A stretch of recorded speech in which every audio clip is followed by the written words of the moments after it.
Testigos del amor de Dios. Dispuestos a escuchar y encarnar la palabra del Señor, perseverantes y anclados en las promesas del cielo, convencidos que Jesús es el camino, la verdad y la vida, y todo lo demás son callejones sin salida. Testigos, el sí de valientes a Dios, ayer, hoy y siempre. Buenos días para todos, un feliz y bendecido día en el Señor. Una alegría muy grande saludarnos nuevamente aquí un miércoles que el Señor nos regala con un nuevo invitado para conocer las maravillas que Él hace en la vida de cada uno de nosotros. El día de hoy tenemos a un invitado muy especial. Él nos acompaña desde La Ceja, desde un municipio de Antioquia, y él es el Padre Danilo Gómez. Buenos días, Padre, ¿cómo está? Buenos días, Joana, y muy buenos días a todos ustedes que hasta ahora están conectados en este programa de fe. Muchas gracias, Padre, por aceptar la invitación, por estar aquí con nosotros compartiendo esa porción de fe que cada uno de nosotros, que el Señor ha sembrado y que ha dado mucho fruto. Y en su caso sí que ha dado fruto. Y yo quiero que nos empiece compartiendo, Padre, cómo es que usted siente ese llamado a la vocación sacerdotal. Yo creo, me identifico mucho con el profeta Jeremías, ¿no? Desde el vientre materno, te llamé, te escogí. Y lo he sentido así, porque la experiencia de mi nacimiento, que hablo por la experiencia, mejor por el testimonio de mi propia mamá, que María Dolores se llama.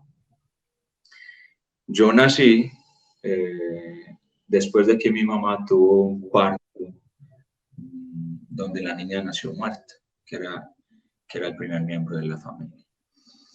Entonces fue un embarazo muy duro de mi mamá y le pedía mucho al Señor, frotándose con un Cristo en el vientre durante el embarazo, que si le daba solamente ese hijo, que era suficiente. Y bueno, nací yo, y a los 3 meses me dio un problema pulmonar, casi me muero, pero el Señor me conservó y mi mamá me decía que yo desde niño tenía ese deseo de ser sacerdote. Entonces me subía a los barrancos y le predicaba a las tías y eso iba creciendo en mí. Después en la juventud tuve un momento, digámoslo así, como de enfriamiento espiritual. Yo quiero trabajar, no quería estudiar y quería tener mis cosas, quería vivir otras experiencias.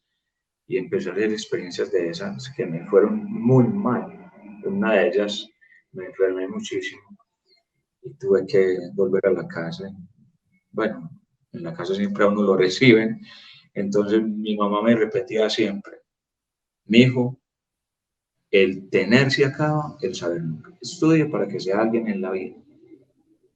Y continué, y después que regresé otra vez al colegio, la rectora que me quería mucho, Oliva Zuluaga, del municipio del Santuario, me presentó donde un sacerdote, el padre José Raúl Ramírez, sacerdote de la diócesis de Sonsón Río Negro, y me invitó a que le colaborara en la parroquia como acólito. Y ya empezó a tomar como forma la vocación. Yo veía eso muy lejos porque los recursos económicos no estaban. El pensamiento mío terminaba en terminar de estudiar, prestar el servicio militar y trabajar. Ahí terminaba mi proyecto de vida. Nunca pensaba, sí, estaba la vocación, pero veía que era una cosa muy lejana, que se necesitaba mucho dinero. Pensaba sobre todo en eso. Pero el Señor se valió de esos instrumentos y bueno, ya vamos en 12 años de ministerio sacerdotal.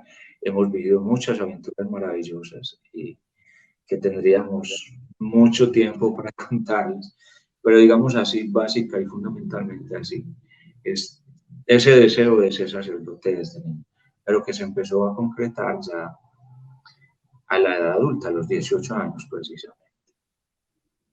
Padre, para el Señor definitivamente solo hay posibilidades y cuando Él llama, pues Él es el que se encarga de capacitar y de poner todos los medios.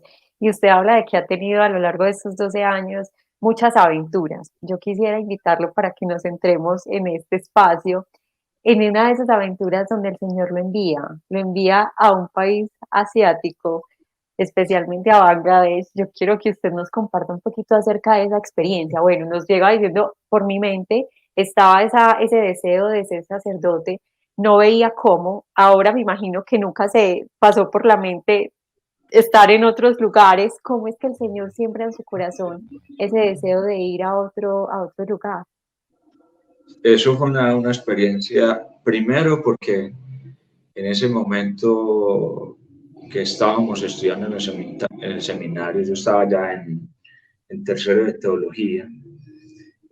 El obispo de ese momento era Monseñor Ricardo Tobón, ahora arzobispo de Medellín, y siempre nos decía, que acompañó mucho nuestra formación, decía, el seminarista que no tenga vocación misionera, piensa en otra diócesis porque esta no tiene espacio para alguien que no quiera ser misionero. Entonces, eso se nos quedó muy grabado en el corazón. Y después de diácono, pues tuve la experiencia de ir a estudiar a Roma 2 años.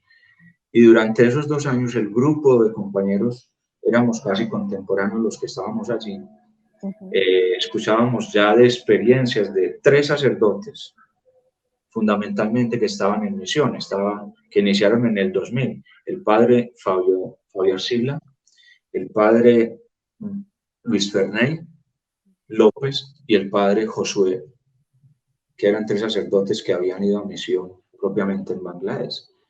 Y yo pensaba, si estos fueron capaces de ir allá, pues yo también soy capaz de ir. Entonces, desde que estaba estudiando en Roma, yo dije, yo algún día quiero ir a la misión. Bueno, y regresamos otra vez a Colombia en el 2009. El obispo pues, me envió a colaborar en una parroquia, en la parroquia de Nariño, Antioquia, que es una de las últimas parroquias de la diócesis. Allá estuve 5 meses, me ordené sacerdote. 2 años después en Sonsón, se llama un señor Fidel, me pidió el favor de ir al seminario de Mies, misionero del Espíritu Santo en La Cena, a ser formador. Y yo en mi proyecto de vida tenía pensado, después del seminario, quiero ir a misión. Estaré más o menos 5 años, 4 o 5 años en el seminario.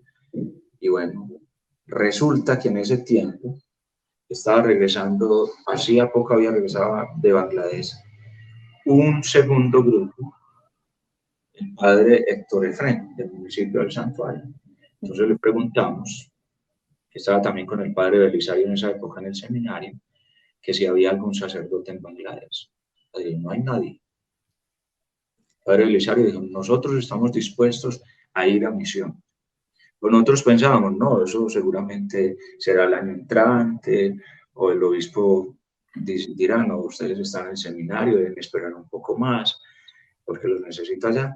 Pero el obispo inmediatamente aceptó, claro, sí, ojalá todos los sacerdotes fueran así, fue el comentario que él hizo. Sí. Entonces iniciamos este proceso. Yo llevaba apenas 1 año y medio en el seminario como formador. El padre Belisario llevaba solo 6 meses de formador, pero inmediatamente el obispo dijo, esto lo necesito para que sean para Bangladesh. Y empezamos ahí el camino. Padre, y cuando llega allí a esa misión, ¿con qué se encuentra? ¿Qué ha sido que fue lo más hermoso? Porque tengo entendido que usted estuvo entonces 8 años allí en esta misión. Sí, la misión tiene, digámoslo así, hay una etapa preparatoria. La primera etapa de preparación es, primero, el conocimiento con el instituto con el cual la diócesis se asocia. El instituto se llama Pontificio Instituto de Misiones Extranjeras, conocido como PIME. Entonces, conocemos en Roma, Italia, al PIME, en la casa madre que está allá en Roma. Los conocemos a ellos. Y esta primera etapa es de conocimiento del instituto, a la par que vamos estudiando el inglés. El inglés es el puente para poder entrar al país y estudiar el idioma bengalí, o el bangla, como se puede llamar, que es el idioma oficial. Entonces esa es la primera etapa, una preparación de los idiomas. Y también la preparación de los documentos, porque Bangladesh es un país que se demora mucho para los navíos. Entonces hay que esperar 1 un año. En este momento es muy difícil. Muchos grupos misioneros, familias que quieren ir a misión, o hermanos que quieren ir a misión, sacerdotes que quieren ir a misión, o sacerdotes que han estado en misión y están prestando un servicio en Roma con el instituto, están esperando la renovación de la visa. Entonces, nosotros tuvimos que esperar un año, pero en ese primer año nos preparamos con el inglés. Y ya cuando llegamos allá, me pareció muy bonito lo que dijo el padre de Isaías. Danilo, hermano, ya valió la pena venir a la misión. Si nos volvemos mañana, ya hicimos misión. Porque el mero hecho de que un cristiano pise una tierra musulmana es una bendición muy grande, no solamente para el misionero, sino para ese pueblo. Entonces, por ese lado fue algo muy gratificante, digámoslo así, humanamente hablando. Pero también fue un shock, porque Bangladesh, el tráfico de Bangladesh, bueno, nosotros conocemos el tráfico aquí en las horas pico de la ciudad, por ejemplo, pero en Bangladesh es impresionante el tráfico. Todo tipo de vehículos, pequeños, medianos, grandes. Y entre más grande el vehículo es muy peligroso porque hay que dejarlo pasar, hay que darle espacio. Entonces eso nos impactó mucho. El sonido del pito a toda hora, pero uno con el tiempo se da cuenta que eso es necesario para poder sobrevivir en medio de ese tráfico, que es muy complicado, muy caótico. Y lo sorprende a uno la sencillez de la gente, la acogida. Es un país que tiene mucha apertura, a pesar de que es un país hundido en la miseria, porque es una economía todavía muy básica, muy precaria. Entonces, uno ve que es gente luchadora, trabajadora, gente feliz a pesar de que tiene tantas limitaciones humanas, se vive con $1. Entonces es muy admirable, se queda admirado con esta gente y cómo sobrevivir, porque esa es la palabra, sobrevivir. Y ahí está el Señor que no los abandona. Padre, cuando ustedes llegan allá, de pronto estamos en Colombia acostumbrados un poquito a que están adscritos a una parroquia, están en una comunidad, en una parroquia, pero ustedes tengo entendido que están a cargo de varias aldeas, lo que aquí conocemos como corregimientos y en algunos pueblos. ¿Cómo hacían ustedes para poder humanamente ser capaces de llegar a cada una de esas aldeas siempre, de poder ir a cada uno de esos lugares? Ahorita hablaba del acogimiento, ¿cómo los acogían realmente? O sea, en medio de la diferencia de religiones también, ¿cómo los acogían? Bueno, aquí hay cosas supremamente extraordinarias en esa cultura, porque la bienvenida, es decir, la acogida que le hacen a la persona es muy extraordinaria. Voy a tratar de explicarlo, porque una cosa es explicarlo y otra cosa es vivirlo, ¿no? Cuando se llega a una misión, normalmente las misiones tienen varias tribus, ¿no? Son cristianos, pero tienen varias tribus que tienen diferentes modos de vivir la cultura. Pero la acogida para el pueblo bengalés es una cosa muy importante. Entonces, cuando acogen al misionero, siempre ahí se preparan muy bien, preparan flores, preparan danzas y preparan unas sillas. Normalmente nosotros saludamos, buenos días, ¿cómo está? Bienvenido a la parroquia, qué rico, tenemos el padre tal aquí, le damos la bienvenida, el aplauso y ahí termina todo. A lo sumo damos un almuerzo como para tratar de solemnizar un poco el evento. Pero siempre en la entrada de la misión disponen unas sillas y hay gente vestida con los trajes típicos de su tribu o de su comunidad étnica y nos hacen sentar allá. Entonces nos traen a veces collares de flores o a veces ramos de flores y el saludo cristiano. Nos lavan los pies y nos ungen con aceite. Normalmente esto lo hacen las ancianas o o una mujer importante de la comunidad. Entonces, lavan los pies, los ungen con aceite y pasan todos a saludar, sea el párroco o uno de los ancianos de la comunidad o el catequista hace la bienvenida al sacerdote. Y todos los que están sentados dicen alguna palabra, ¿cierto? Agradece la bienvenida, les piden que oren mucho para que esta llegada en medio de ellos pues sea fructífera, que podamos ayudarnos, podamos colaborar. Digamos, eso es así. Las misiones, cada aldea tiene un catequista y un líder, ¿no? Eso se llama el catequista y un manjiharán. Es decir, el anciano o el líder de la comunidad.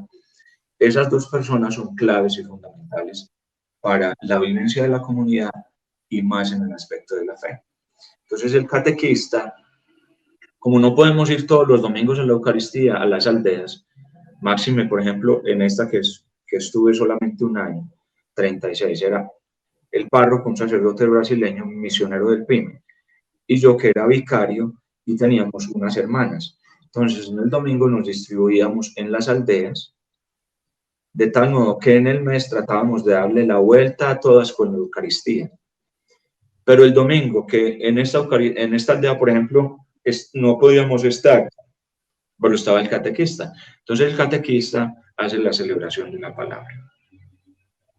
Digamos, ese es el modo pastoral que se utiliza en Bangladesh, que se usan estos catequistas. Los catequistas tienen cada mes el primer jueves de cada mes en algunas misiones, el primer viernes de cada mes en algunas misiones, se encuentran todos los catequistas de las aldeas con el párroco. Primero, para preparar los 4 domingos del mes con la liturgia de la palabra. Entonces, un encuentro largo, porque hay que leer todas las lecturas, se hace una meditación para que ellos tomen nota más o menos de lo que vamos a decir en las homilías. Luego se tratan, si hay algunas dificultades en la aldea, de matrimonios, o que va a haber un evento, hay una fiesta, entonces muchas veces está presente también el líder de la comunidad, porque hay también algún evento especial. Entonces, en esta fortalecer también ese aspecto comunitario, ahí estamos presentes. Y después hay informaciones que pueden venir de la diócesis o de la parroquia. La parroquia en estos días va a celebrar la patronal, entonces vamos a prepararnos bien, vamos a hacer unas peregrinaciones desde las aldeas hasta la misión, vamos a tener el almuerzo, entonces, ¿quién se va a encargar del comité de los almuerzos para prepararlos, para distribuirlos? ¿Quién se va a encargar, por ejemplo, de la logística de la liturgia de la Eucaristía? Después de la misa vamos a tener un acto cultural, entonces necesitamos quiénes son los que danzan, quiénes son los que cantan, vamos a tener la representación, por ejemplo, del día que se está celebrando de la patronal de la parroquia. Entonces, más o menos, esas son grosso modo, el modo pastoral de guiar la misión. Padre, una experiencia que a usted se le haya quedado guardada en su corazón, donde usted haya dicho, yo aquí vi el rostro de Dios. Obviamente uno aprende a identificar el poder de lo sencillo en lo cotidiano y ve a Dios siempre, pero algo que usted lo haya marcado y que se le haya quedado en su corazón. Eso era una cosa que me pasaba todos los días, es la primera vez que lo confieso. Todos los días viví una experiencia. Nunca me sentí, no, ya estoy aburrido y mañana voy a coger el avión. No. Eso incluso yo me preocupé.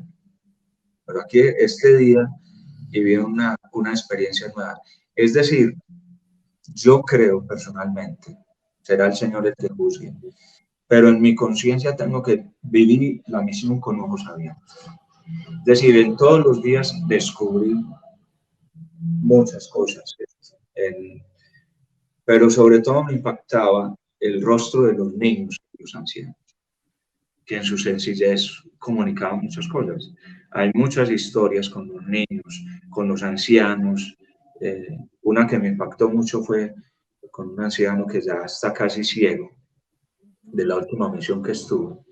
que se llama Lohan Ipare, y él estaba ciego, pero cada vez que iba y lo saludaba, escuchaba sus tristezas. Anciano, ya se siente muy solo porque la familia ya no lo tiene muy en cuenta. Los ancianos a veces sí les pasan esas situaciones que cuando tienen esas limitaciones, sí, él tiene su cama ahí, le sirven los alimentos, pero no hay una atención así como la tenemos nosotros, ¿sabes? Que pensamos estos ancianos, que el centro gerontológico, que el municipio está pensando en esto. Entonces me contaba sus cosas, y, sí, su soledad, los hijos que ya no venían a visitarlo, y a veces lloraba mucho. Entonces, siento que él sentía que se sentía confortado cuando yo le hablaba, cuando yo conversaba con él. Entonces, eso, y con los niños, pues ni se diga, con los niños pescamos, con los niños cantábamos en la catequesis, aprendimos muchas cosas. Primero yo siempre que veía a los niños me acordaba de la frase de Santa Teresa de Calcuta que dice, los mejores maestros son los niños. Y los niños me dieron unas lecciones muy grandes de vida. Una de ellas que nosotros padecemos en Occidente es que andamos de afán. No tenemos tiempo para nada. Y con los niños, esto es una frase que leí por ahí, hay que aprender a demorarse. Y yo creo que nos hace falta. Así es. Padre, este tema, por ejemplo, de conversión, cuando había una persona de otra que profesaba la fe islam, por ejemplo, ¿le tocó a usted ese tipo de conversiones y cómo llevaban esos procesos ustedes? Normalmente en los procesos de conversiones de otras religiones, sea el Islam o el hinduismo, esto es como una parte de eso. No lo hacemos nosotros, sino misioneros ya experimentados. Pero normalmente hay un sacerdote en cada diócesis que se encarga de esos procesos. Porque si bien el Bangladesh, en ese sentido, todas las profesiones religiosas se pueden profesar en paz y armonía constitucionalmente, no está permitido, hagamos un proselitismo así directo. Esas conversiones, digamos así, yo he visto testimonios de misioneros que me contaban de algunas personas que se acercaban y que ya son cristianos, musulmanes, por ejemplo, que se hicieron cristianos. Pero son muy pocas, pero es gente muy comprometida con su fe. Es una experiencia muy fuerte, pero esos procesos, y no. Sucede con eso que eso es una de las trampas que se presentan cuando uno está en estos contextos de otras religiones. Estamos hablando aquí de diferentes credos interreligiosos, ¿cierto? Entonces, el aspecto de la conversión a veces puede ser muy peligroso, porque hay gente dice que ya se han acercado musulmanes que dicen, ¿cuánto me da y yo me convierto? Entonces, es como para hacer caer al misionero y para crearle a veces problemas y dificultades, lo que lo puede llevar a que lo expulsen del país porque los medios aprovechan esas cosas para destruir la misión. Ujú. Diferente es con los indígenas, ¿no? Porque estamos hablando de religiones ya naturales, ancestrales. Entonces, en este contexto, los indígenas en Bangladesh son personas de segunda categoría en cuanto en relación al Estado. Entonces, ellos se han ido ganando espacios, han ido, digámoslo así, retomando sus derechos, pero todavía ellos son una comunidad muy vulnerable que los misioneros, la iglesia, sobre todo a través de la Cáritas, la iglesia hace un trabajo muy hermoso, o sea, no es de que vayan a convertirse, pero que al menos como persona pueda tener dignamente lo básico y lo necesario para poder vivir. Pero detrás de ello también está la fe, porque ya muchos indígenas han abrazado la fe, muchos aborígenes han abrazado la fe. Y cada año hay aldeas enteras que, por ejemplo, después de un proceso de 2 o 3 años de catecumenado, deciden recibir el bautismo. O normalmente, en cada diciembre siempre hay adultos que se bautizan, que empiezan a ser parte de la comunidad cristiana. Entonces, digamos que es como otro nivel de conversiones, que es el trabajo constante de la parroquia, de la misión, que está yendo, está preguntando, el catequista siempre está pendiente, algunas familias que se acercan y quieren abrazar la fe, y hay todo un proceso muy bonito y muy hermoso. Padre, en uno de los artículos que usted en su momento me compartía, donde comparte esas experiencias que tuvo allá en Bangladesh, mencionaba algo que me gustó mucho y era un día donde tuvo alrededor de 130 confesiones.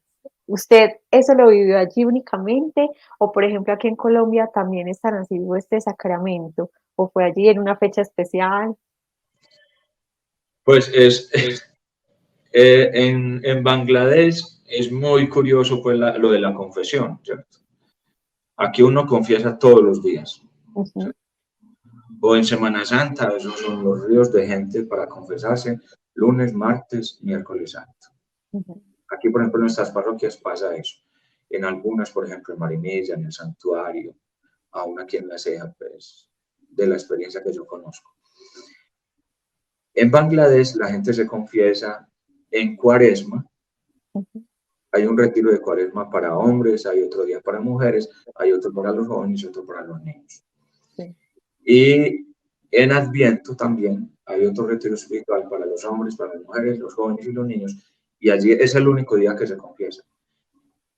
Nadie, esto me pasó, nadie de todas las aldeas que yo visitaba cada domingo, o a veces había una Eucaristía así, nadie me dijo, padre, ¿será que me puede confesar? No, Ujú. no.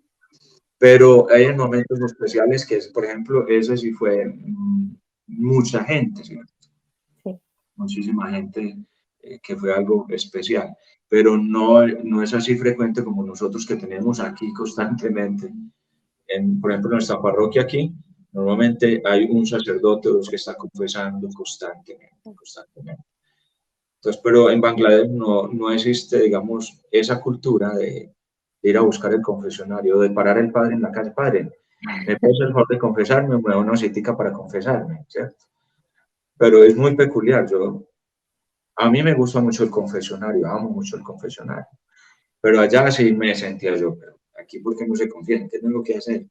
Y a veces cuando aparecían esos evangelios del perdón, de la reconciliación, yo les invitaba, pero que pues entonces hay que buscar la confesión, hay que estar en gracia de Dios, no nos podemos acercar aquí a recibir el cuerpo y la sangre de Cristo indignamente. Como me pasó una vez en una aldea que fuimos, previamente habíamos hecho el retiro espiritual, pero de esa aldea no habían venido muchos. Y yo tuve, pues con todo el respeto del mundo, pero tenía que decirlo.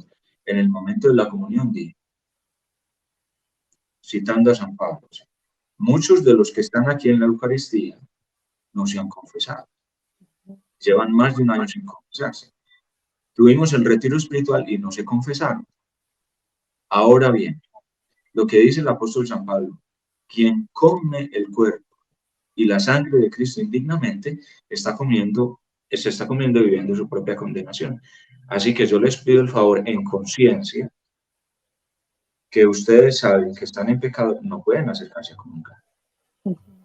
Ese día comulgaron muy poquiticos, pero bueno, bendito sea Dios. Pero tuvimos que hacerlo. Bendito sea Dios. Padre, ¿cuál es la necesidad más apremiante que usted considera? Bueno, aquí nos está dando una, que es el sacramento de la reconciliación, exhortar más para que vayan a este sacramento personas que de pronto, no sabemos, sientan ese llamado a ir allí, ¿Hay un diagnóstico que a ustedes les entregan de cuáles son esas necesidades más apremiantes que tiene la comunidad o ustedes la identifican cuando llegan? Porque lo pienso si hay sacerdotes, si hay religiosas, si hay laicos que de pronto sientan esa necesidad y quieran tocar las puertas para ir a hacer ese tipo de misión y llevar a cabo pues todo el proceso. ¿Cuál es la necesidad que usted considera más apremiante para ir a atender a esta misión? La necesidad más apremiante es la llamada del Señor, ahí. Es decir, a responder a la llamada del Señor. Por hoy, lo puedo decir por experiencia propia. Es fácil ir a la misión, ¿cierto? Esto puede que sea hasta ambiguo decirlo, porque es fácil, ¿cierto? Pero digámoslo en este sentido, de que tenemos muchos medios, ¿cierto?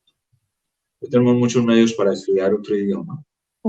El transporte ha mejorado muchísimo. Las condiciones de salubridad han mejorado muchísimo. Es decir, uno encuentra todo. La alimentación, es decir, hay muchas cosas que nos han facilitado. Pero es un gran peligro también porque sí, muchos están conformes, apoltronados, digámoslo así, y pueden ir. Y a veces dicen, yo quiero hasta ir a la misión, pero eso no, de buenos deseos no se puede, sino hay que movernos a ser concretos. En una misión como esta, ciertamente, el obispo no puede decir, lo voy a mandar para la misión, hágame el favor y se prepara. ¿Para dónde vamos? Para Bangladesh. Es decir, aquí se necesita una disposición interior. No solamente porque en conciencia debemos responder a la llamada que nos hace el Señor a ir a llevarlo a otros lugares, sino también, a ver, hasta se me perdió la idea, pero es eso, de que nosotros podemos. Ahora debemos tener en cuenta que si vamos a un territorio de misión, tenemos que prepararnos bien, conocer dónde vamos a ir. ¿Qué personas nos pueden ayudar para hacer de puente para ir a la misión? En este caso, por ejemplo, el PYME. El PYME sería, en este caso. Entonces, normalmente el proceso sería que en la parroquia, ¿cierto?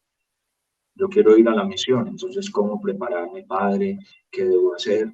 Entonces, se puede dar una orientación mucho más sencilla.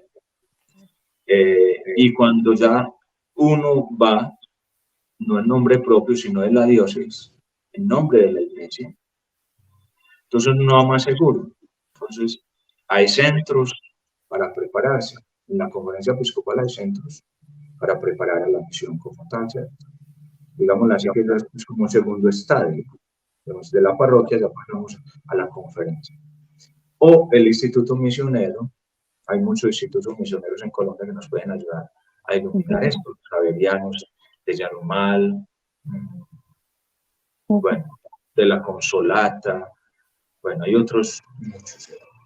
Pero concretamente ese primer paso sería como la parroquia. Un sacerdote. Bueno, si el sacerdote no sabe, él al menos puede buscar una información, sea con la delegación de misiones o con algún misionero que haya estado ya por ahí, más o menos. Bueno, qué pena, aquí nos extendimos mucho y no respondimos completamente, pero son como pistas, digámoslo así. Listo, padre, no. Yo veo el tiempo y uno dice, no, vamos a hablar mucho, media hora, y media hora se va volando. La última pregunta que tengo, padre, es, ¿y qué tal el idioma? ¿Cómo le fue con el acercamiento? Porque usted dice, listo, no solamente es uno, sino que eran dos. ¿Cómo le fue con esos nuevos lenguajes? Vamos aquí a mostrar en la pantalla a ver si alguien puede decirnos algo. Vamos a ver si se sabe.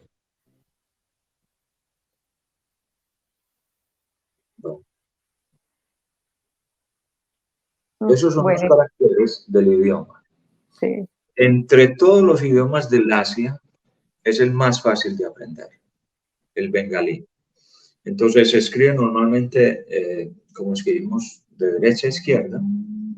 La pronunciación es regular, es decir, no es como el inglés que, por ejemplo, escribes una cosa y y la pronunciación es otra, ¿cierto? Ujú. Entonces es un lenguaje regular. Es tan complicado como el español, porque la estructura gramatical, bueno, el verbo está al final de la frase,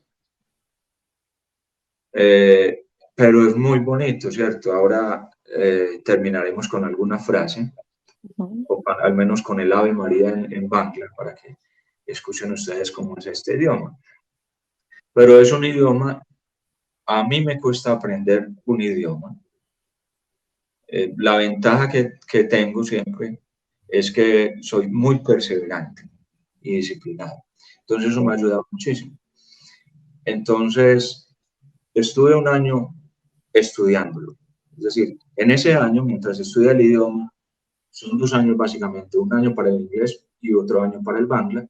Entonces son 2 años donde no hay ningún trabajo pastoral, se dedica uno al idioma, porque es la puerta de entrada a ese mundo y es la puerta de la comunicación con ellos, porque ellos no saben inglés, por ejemplo.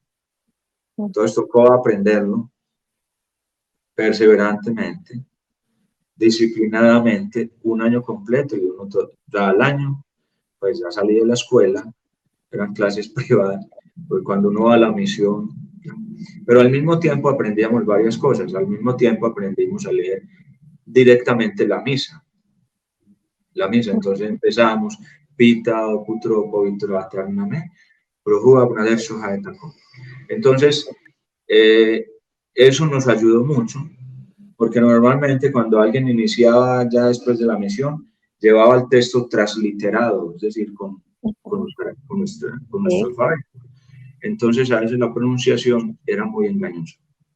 En cambio, aprendido directamente, le da a uno una seguridad más grande, porque no tiene que estar pensando esta palabra como si es así, si transliteré bien la palabra, a veces uno no puede. La transliteración es en español. Ujú. Si es un inglés, la va a transliterar en inglés. Y así podemos mencionar otros ejemplos. Entonces, la transliteración de un italiano va a ser muy diferente a la de un latinoamericano, por ejemplo. Ujú. Entonces, eso fue una experiencia muy bonita porque además yo escribí estos 2 libros, este fue el aporte, estos 2 libros. Este es sobre las obras de misericordia, tiene pues la misma carátula, pero es Sí. sobre las obras de misericordia, hechas en el marco propiamente del año de la misericordia que convocó el Papa Francisco. Una Francisco, sí. experiencia muy bonita porque fue primero eh, una catequesis con los niños y el libro fue creciendo poco a poco. Y este otro es sobre las bienaventuranzas. Eso sí lo escribí a ver, yo me lo la fecha aquí, tiene más libros. Este lo escribimos en el 2018. Sí. Fue publicado el 25 de diciembre del 2018, el día de Navidad. Entonces, aprendí mucho, porque en ese año también con una religiosa, la hermana Clara, ella sabía inglés, italiano, entonces eso me favoreció mucho. Yo Sí. siempre preparaba mi homilía en Bangla. Pues yo le dije a la hermana, yo quiero aprender. Yo no quiero que usted me traduzca la homilía, sino nos sentamos, aquí traducimos y yo voy escribiendo. Cuando la palabra sea muy complicada, usted me escribe, aquí está el papelito, el lapicero, dígame cómo es que se escribe la palabra y yo la escribo aquí. Sí. Entonces, procuré mucho eso, no solo aprender a hablarlo, sino también a escribir. Wow, increíble. Bueno, padre, no, yo quisiera entonces pedirle el favor si podemos cerrar este espacio precisamente haciendo la oración del Ave María. Bueno, vamos a terminar entonces con la oración del Ave María en Bangla. Entonces dice Pronan María, es el nombre de María o al nombre de María. Pita o Putro Povitro Atarname. Amén. Pronan María, Rosal Purna, Prohutomar Sohai, Tomina el Kulilogna, Tomar Gorbofol Jesu Odogma.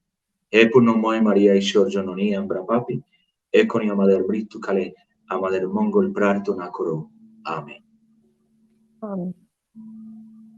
Muchísimas gracias, padre. Gracias por habernos compartido su experiencia, por habernos contado pues todo lo que El Señor le ha permitido vivir en estos años de sacerdocio y especialmente en esa misión que Él mismo lo llamó, porque Él es el que nos llama, nos capacita y nos lleva de la mano a la misión. Antes de que terminemos, Padre, yo le quiero regalar una promesa a usted en esta mañana de parte del Señor. En estos círculos detrás de mí siempre hay una promesa dispuesta y dice así, Isaías 58:11. El Señor los guiará continuamente, les dará agua cuando tengan sed y restaurará sus fuerzas. Isaías 58:11. Esa es la promesa para usted. Dios lo bendiga. Muchísimas gracias y gracias por haber estado aquí con nosotros. Joana, muchas gracias y gracias también a Camilo y a todos ustedes por su paciencia. Bendiciones, Dios les pague. A usted, Padre, Dios lo bendiga.